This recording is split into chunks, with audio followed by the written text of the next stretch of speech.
There we go. Oh, dear God.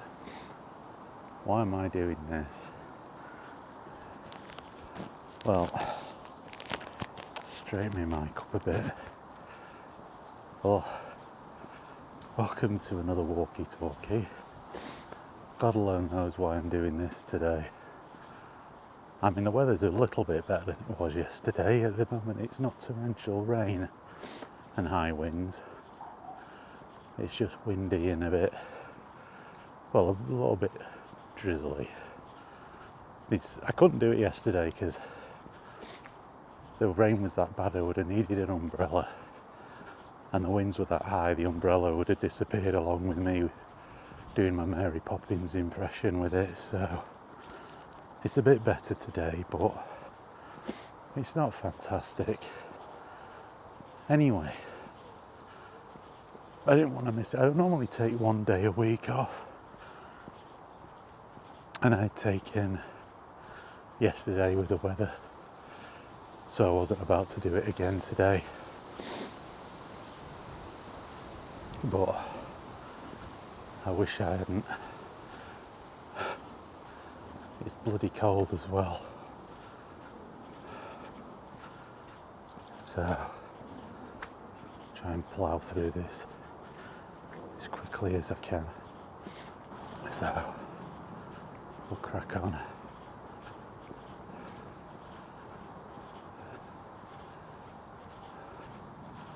The subject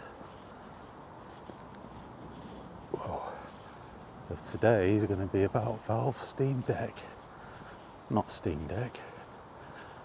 The Steam machine that they've come out with, or they've announced, which is going to be very interesting. And given that Microsoft had plans to introduce a high-end console for their next Xbox, as I see somebody coming up here on a bike when they're not supposed to be. Yuck. Whoa, nearly went then. Should definitely have wore boots, but I haven't got any. So, I think that's about as close as I've come to ending up on my arse doing this, which is a miracle really, given my track record. Just wait till it's icy.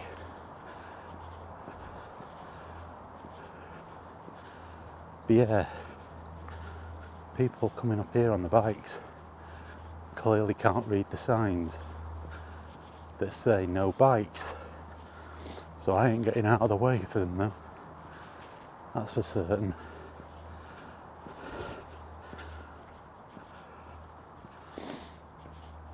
But yeah, it's going to be interesting to see what comes of this, because obviously the Steam machine's not going to be cheap when you read the specs. I mean, the Steam Deck isn't cheap, but if Microsoft are going into that high-end, high-range with the next Xbox, they're likely to run into competition with the Steam machine. And unfortunately, that has done what I didn't think was possible, which is a console PC hybrid. It is a Switch, not literally a Nintendo Switch, but you do switch between the two. There's two different modes. So, and this Steam machine is coming out before. I mean, they've announced it, they've unveiled it. It's just waiting for the price now. Anyway, we'll get to it. if I make it to the park in one piece. See you in a bit. Alright. Well, I made it to the damn park without killing myself, so we'll take that. So, yeah. Valve's steam machine. Is it a steam machine? I think it is, isn't it? Whatever. It's going to really put a spoke in the wheel for the next Xbox, isn't it? Because, well, let's face it, Microsoft don't have exclusives anymore. And if their machine's going to be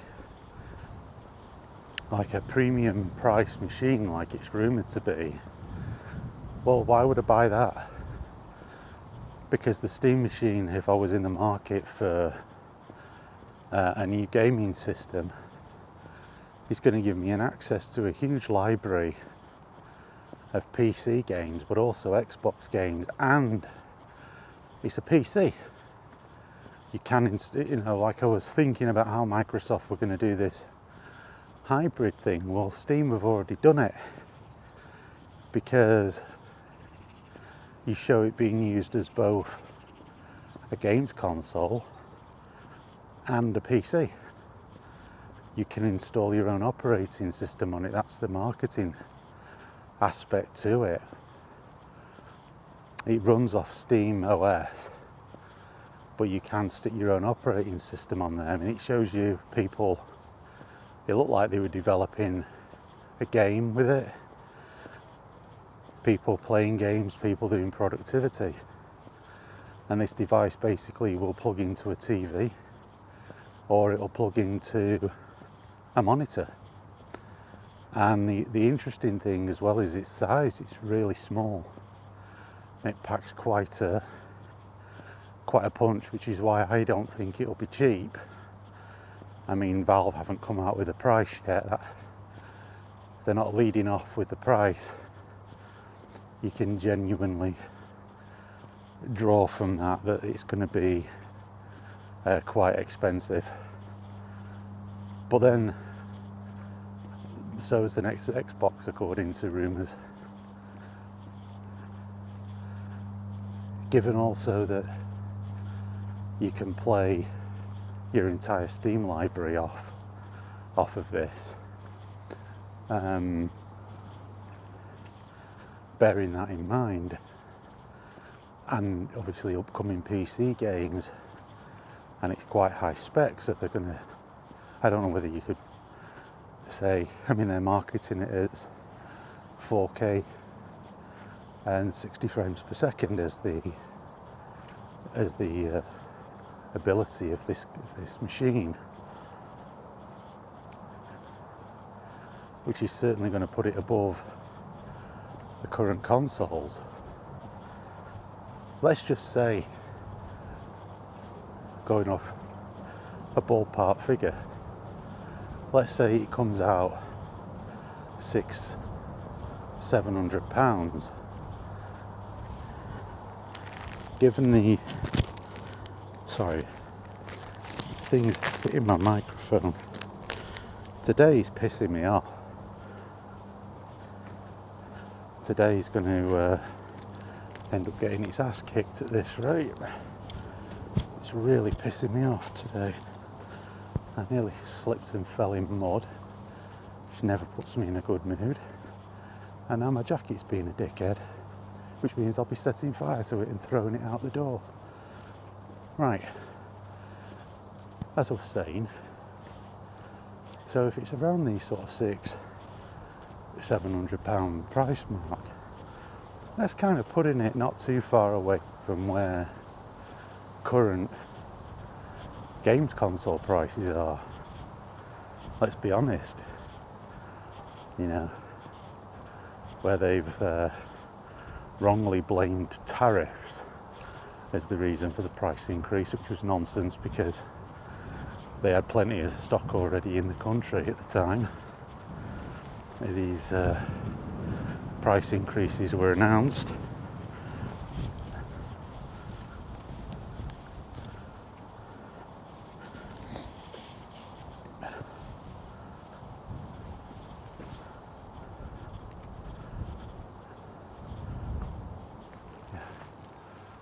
oh no, shall we? Should we have a laugh? No, let's not. Let's not do things ridiculously to ourselves today. Yeah, that kind of price point is going to be interesting. I mean, I reckon Sony will stick to the conventional console cycle, power and performance. But Microsoft, they're rumoured to be going higher with theirs, and I do think that the Steam machine will kill it. I know which one I'd choose. I'm going with the one that gives me the most games, and that's going to be the Steam machine, isn't it? Hands down. It's going to be the Steam machine.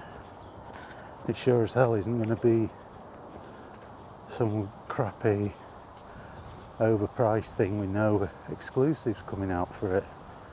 Absolutely not. So,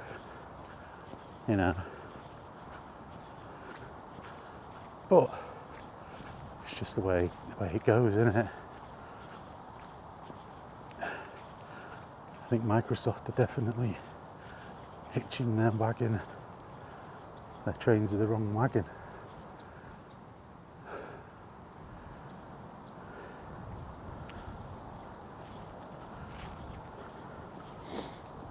But they brought that on themselves because they're not being very well run, are they? But yeah, I'm interested by it. So I probably won't be able to afford to get one, but I am interested. It'd be interesting to see what this does to the console industry, just in general. I mean, Sony, we all assumed that they were just going to follow the same price and the same power increase with the PS6, but we don't know. And in fairness to Microsoft, in their defence, we don't know about what they're going to do either. At the moment, it's all rumour and conjecture, so who's to say what they're going to do? They might come out and go, "Oh, that's not our plan." But usually there's no smoke without fire, and a lot of these people that have the finger on the pulse, they don't tend to be, when it comes to hardware, I think at least, they don't tend to be a million miles away from reality with it. So,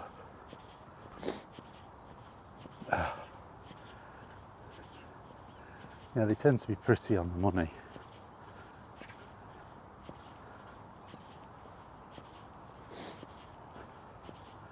So I'll be keeping my eye on that. But if Valve come out with that and decide to take a hit and put that out at about 500 quid, I think you will see a huge migration over to Steam and a huge migration over to PC gaming. I don't think there'll be any doubt about that. I think that will hit Sony. It'll cause ripples, and Valve can do that. Valve can do it. They have the resources, I think, to be able to do it. I mean, Steam has been enormously successful for them. It's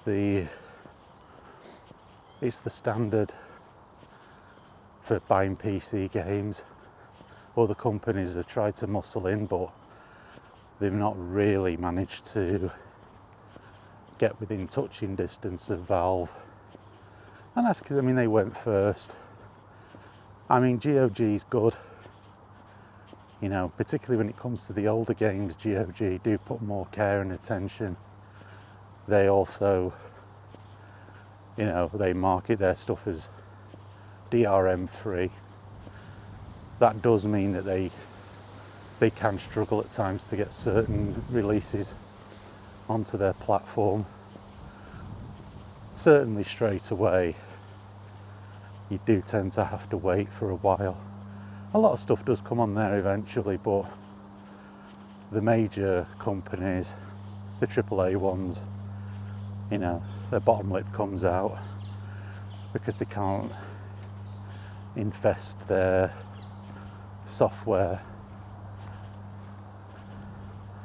that they launch on PC with that, is it de novo, is that how you pronounce it, that crap that absolutely hammers the performance of some games. But he's basically a resource hog, and you know, it's bullshit. It's not, I mean, it's never worked. Why they keep putting it on? They go on about anti-piracy, but let's be honest, it ain't stopping piracy.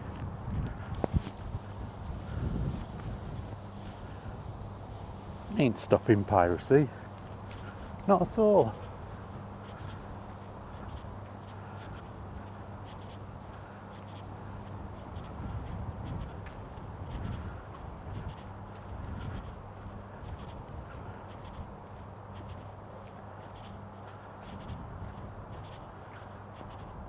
People always find a way because they're better than people that code this bullshit.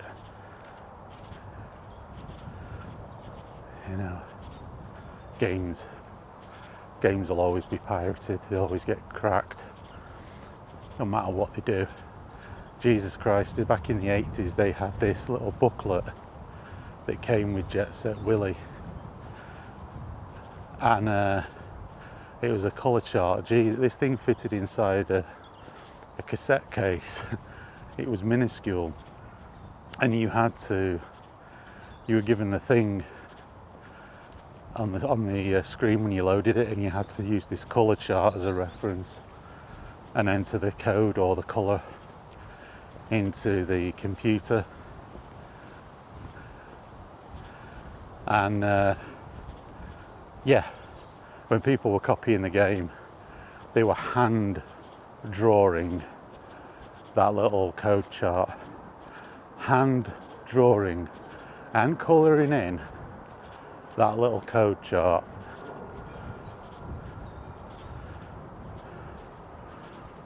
That was the lengths that people were prepared to go to back then. So much so that very few companies actually did it.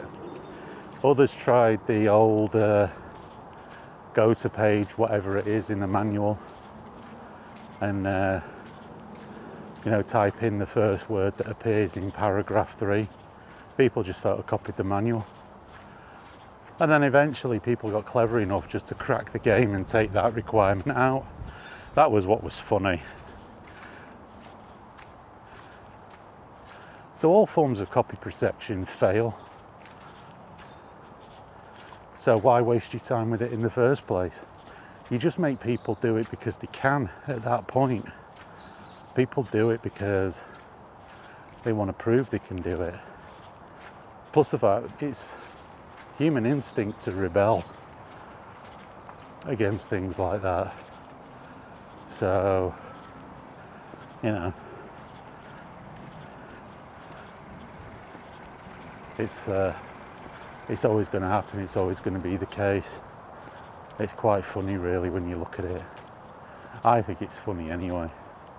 The more desperate they get, the more they try, the worse it becomes.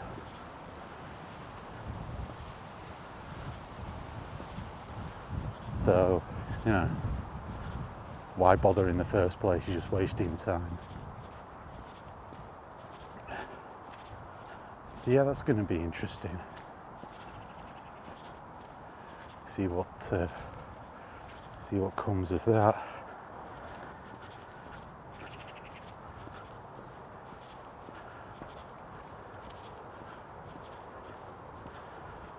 So, aside from that, on the gaming front, not a lot.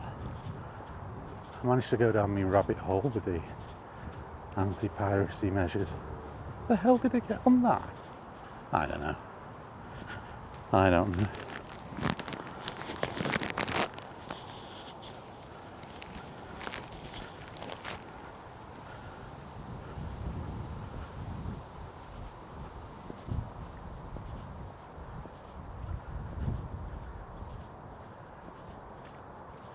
The past few days I've really tried to play some games, just not been able to get into it. When I've started to play the game, I'm just like, nah,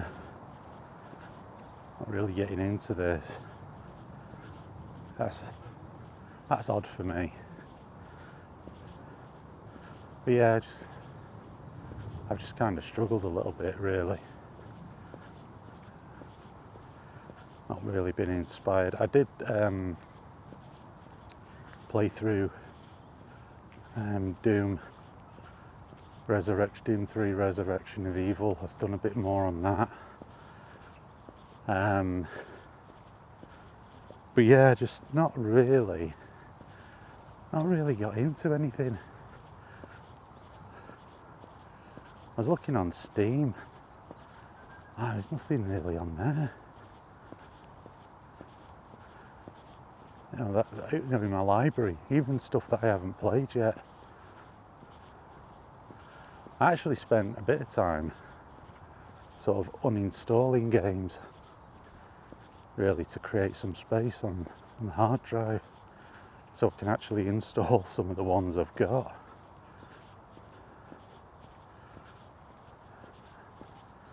I don't know.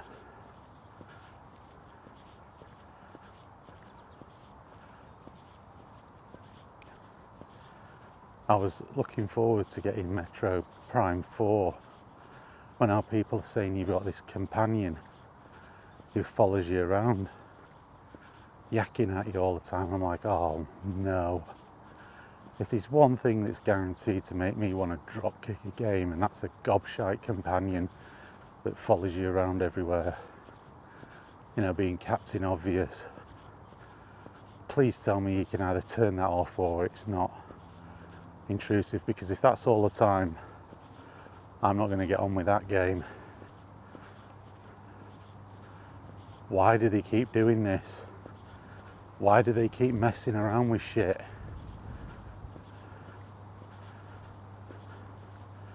I don't need some annoying person or character yakking in my bloody ear hole.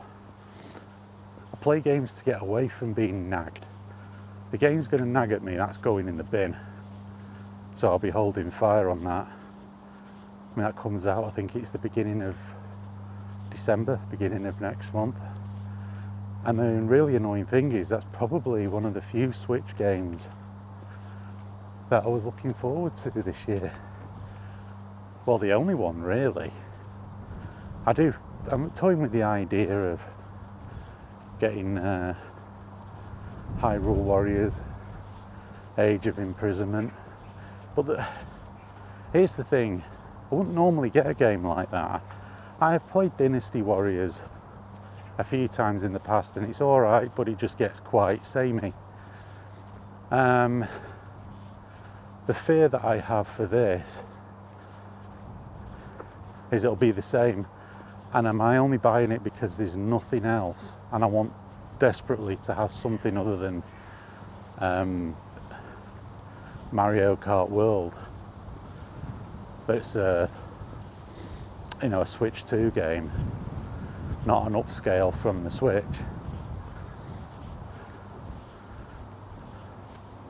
I really hope that you can either turn that person off or reduce their, or what. I really hope that it's not. I really hope that it's not as bad as what they say it is. Because if it is, I'm not going to get it. And like I say, at this point, well, it's not looking good, is it? What's coming out again? I'm not going to hammer that point home again because I've already done it, but it ain't looking great. It's not looking great at all. So, I'm like, oh.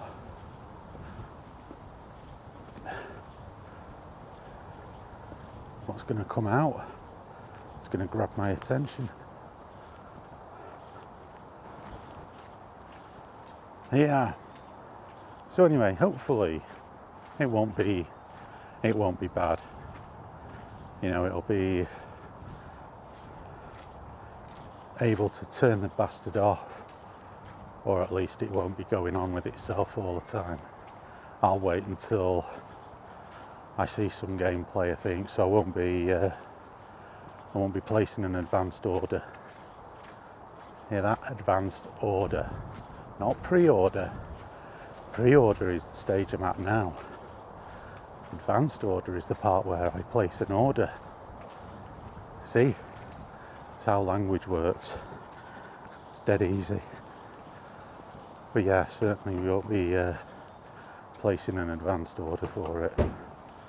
No chance.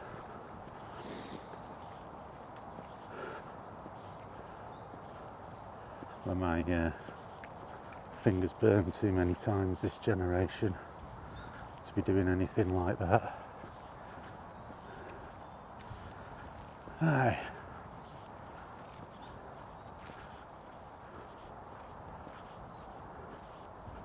I'm really getting to the point as well with my Doom playthrough. I just want to get it done because I would like to do something else. But you know when you're locked in on something and you think, now I've got to finish this, I've got to do this. That's kind of where I'm at right now with my Doom playthrough, and it's just you sit there and you're like, oh no. Like even when I'm done with Doom 3 Resurrection of Evil, I've got the Lost missions, and then I've got Doom 2016 and Doom Eternal and Doom Eternal's DLC. That's before I can get to the Dark Ages, of which I've played very little of. I don't know how long that game is. I have no idea. But yeah, I'm like, oh. But then, as I've just said, I'm not really playing a lot else at the moment. Nothing's really gripped me. You know, like you used to get. I mean, that could be just me. I could be just getting, you know, a little bit old and a little bit bored, dare I say it. So it could be that. It might not, but you know, nothing's really grabbing me at the moment like it used to. You know, you get a game and it'd be so compelling. I start off with playing the game and then it's just like I get like 2-3 hours in and I'm starting to like fight the fatigue, as it were, of the game. You know, I'm like, oh.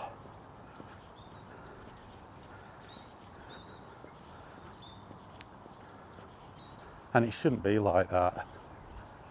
There have been some good games that have come out. I've really laboured with the last God of War game on the PS5. I really have. Really struggled with that. I go back into it and I play it for a bit, and clearly there's a lot of effort and love and what have you that's gone into the game, but I'm just like,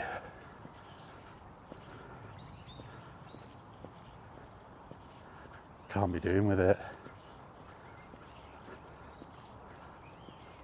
I just start, like I say, get about an hour into the playing it, and I just feel my like attention wandering.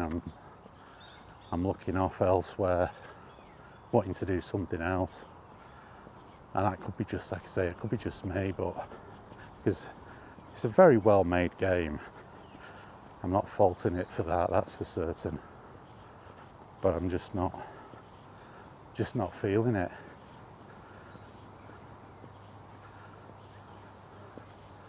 I'm a big fan of the Assassin's Creed games, and I'm struggling with Shadows. I literally marathoned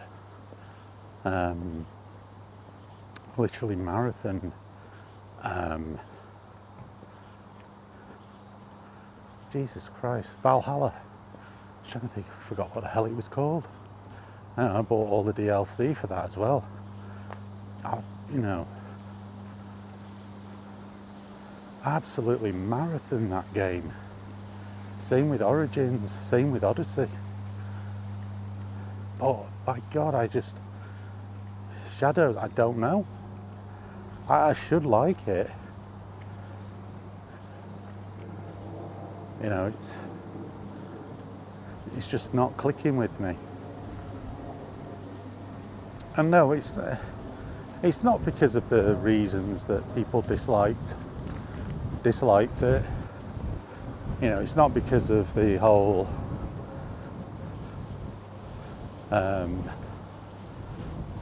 you know, dude that's the samurai. It's not that. It's not the characters. I don't really mind too much sort of bullshit characters in games. When you come into dealing with the realms of sort of fantasy, I mean, it's not a historically accurate game. So that element, it don't bother me. I play games to play games. They're just pixels and polygons, you know. If people want to, you know, indulge some kind of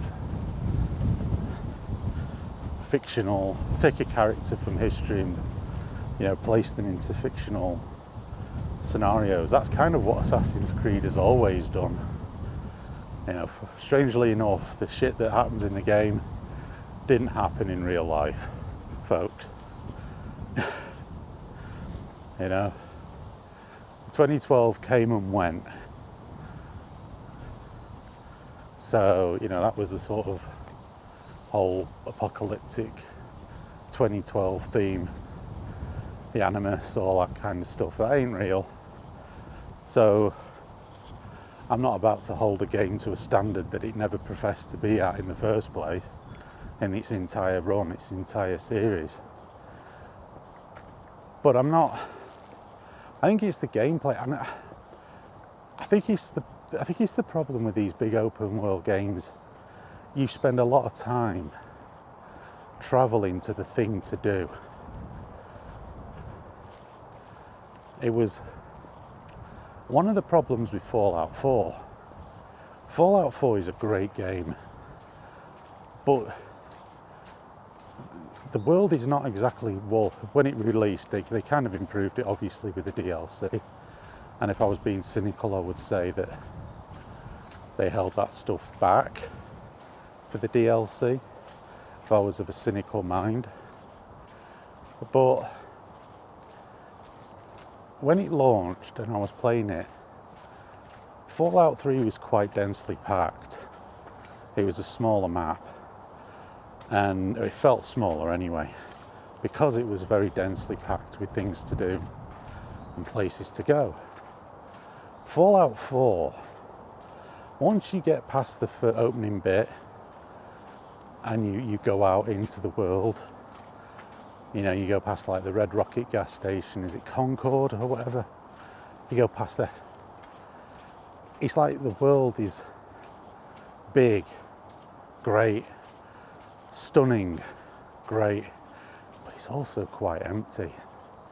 And that was the sort of part that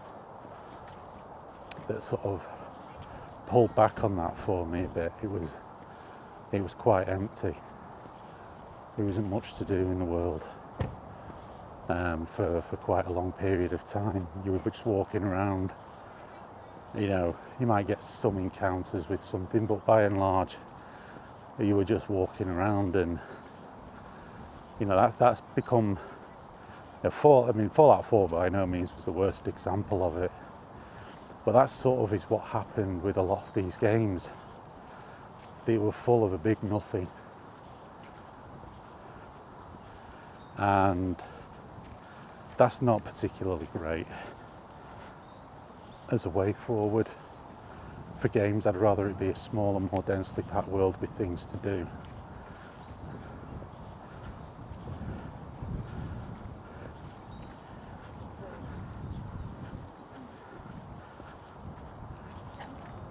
Because when you've got a more small, dense packed world with things to do, the game passes quicker and it's more interesting. there are times where you look on the map and your mission is miles away and you can't fast travel to it because you've not been there yet. And you're just like, great, it's now become a walking sim. And I'm not really interested in that. It's not why I got it.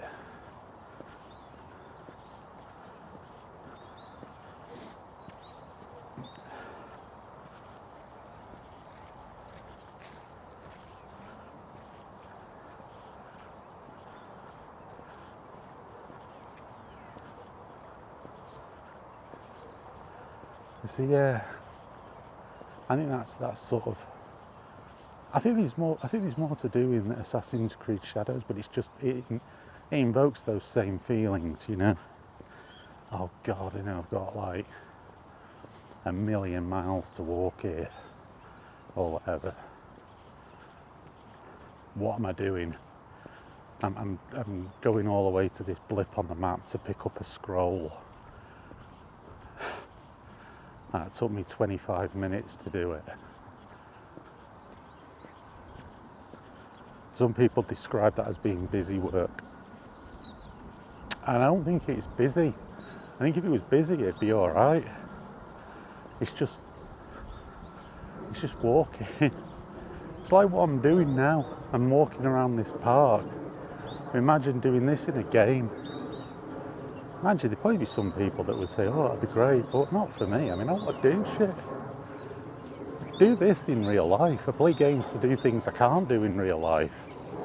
It's the whole point.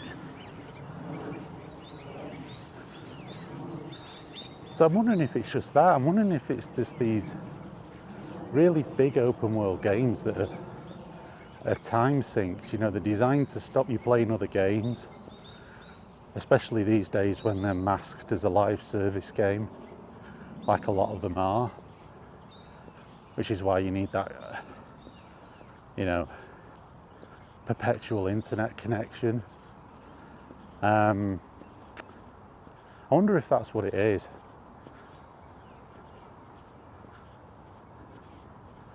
It was interesting that when I went, actually one of the games that I did play quite a bit of and was enjoying, even though I've played it a multitude of times already, was the Gears of War remake, remaster, whatever you want to call it.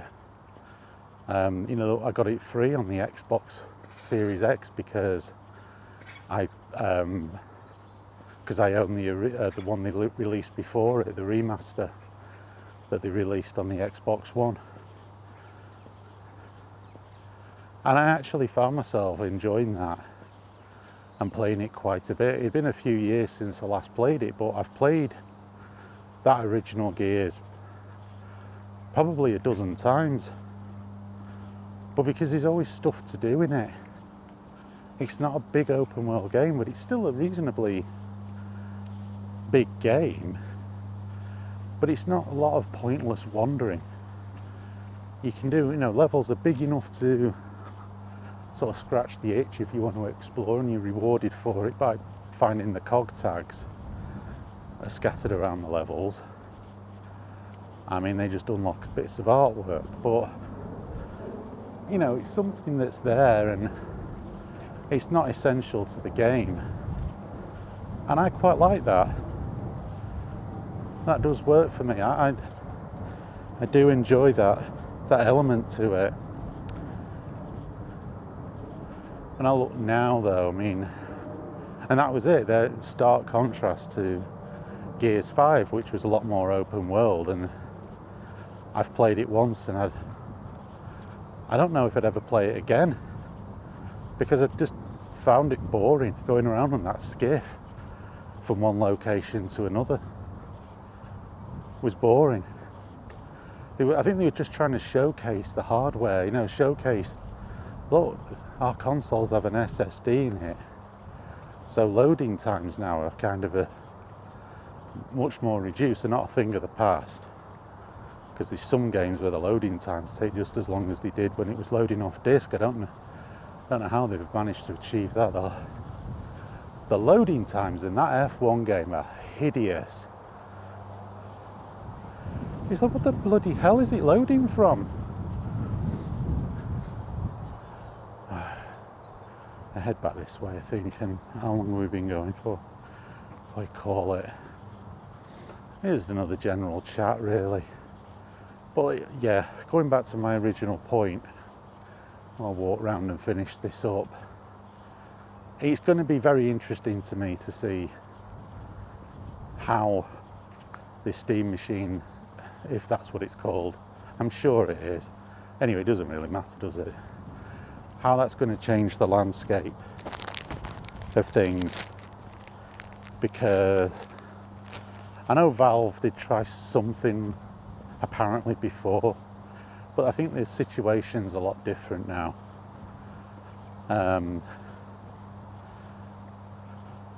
I think they see a vulnerability, especially with the Xbox brand. You know, it being everything is an Xbox, but it really isn't.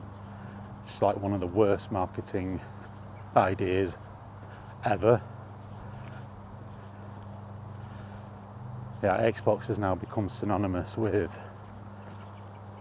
bad publicity, deserved or not. I think Valve see a gap in the market. I think they sense there's an opportunity, there's blood in the water, and they've gone away and worked on this. And they're not immune to making mistakes, Valve, but they do tend to learn from previous ventures that don't go particularly well. Gabe Newell is a smart guy. I mean, he took a company that made video games and turned them into a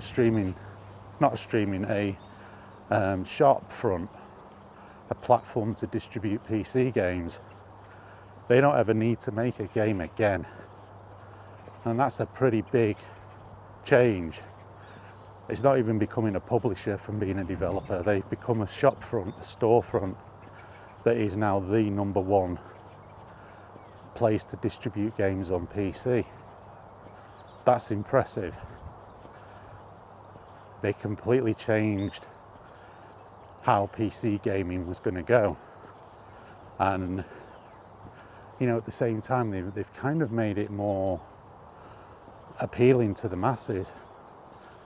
They were way ahead of the curve. Now, if they do this with this console PC hybrid, I mean, even I didn't think that was possible. Like one of my previous videos not that long ago said it's either one or the other. But no, they've actually managed to do it on that caveat they said unless it switches between the two. And they've managed to do that. If they nail it and the price is at the right point, hits that sweet spot where you're getting performance at an affordable price, I think you're going to see some really big changes. I really do. I think we'll see some really big changes in the games industry. And it could be certainly the end of Xbox, and it could very possibly give Sony a massive headache as well. But anyway, where we're at, 40 minutes. I think I'm done for the day. Providing we don't get hit with another storm, we'll be back with a Sunday stroll and then just carrying on as usual. But we'll call it there for today. So thanks for watching, and I will catch you all later.